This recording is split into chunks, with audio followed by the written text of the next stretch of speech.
So, Rule 4, ano to? Yung Rule 4, teka, basahin ko na. Ayun. Section 4, Rule 74. O, yan, bali Section 4, Rule number 74. Okay. Section number 4, Rule number 74. Ang sabi doon, ay isa-summarize ko na lang. Ito yung sa property. Okay? Kung sa may mga property na in case na matay yung owner, kung ayaw nyo na ng court proceedings, ito yung gagamitin yung rule. Ito yung para sa mga property na hindi na kailangan dumaan sa court proceedings. Okay? Ang prescription period nito according sa Google is 2-year prescription period. So, within 2 years, pwede kayong mag-file ng objection dun sa extrajudicial o out-of-court settlement. Okay? At para matanggal yung encumbrance is yung mortgage o yung additional charges dun sa property, pwede nyong i-file sa Registry of Deeds kung saan nakalocate yung property. So, yun. So, kasi pag property, sa korte pa dadaan yan eh. Yung mga ganyan.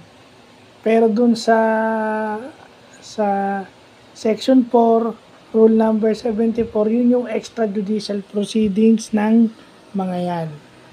No?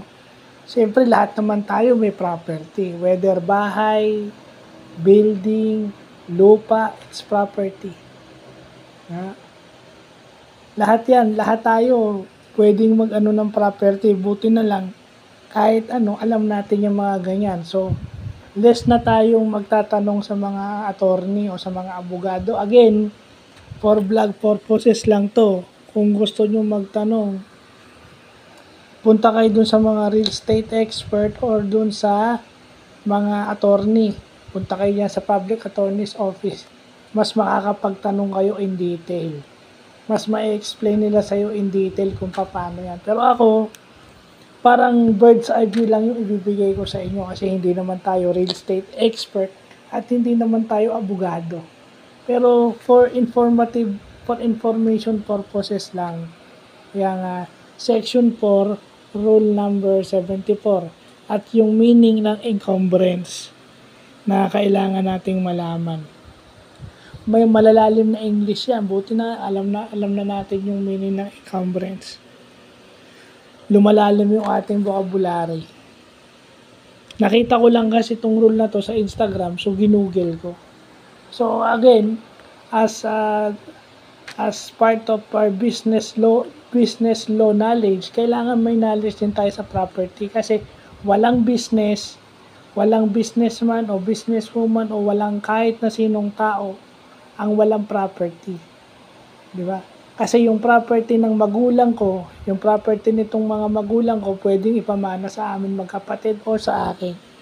So, dapat alam ko itong Section 4, Rule number 74 at encumbrance. So, yun lang po.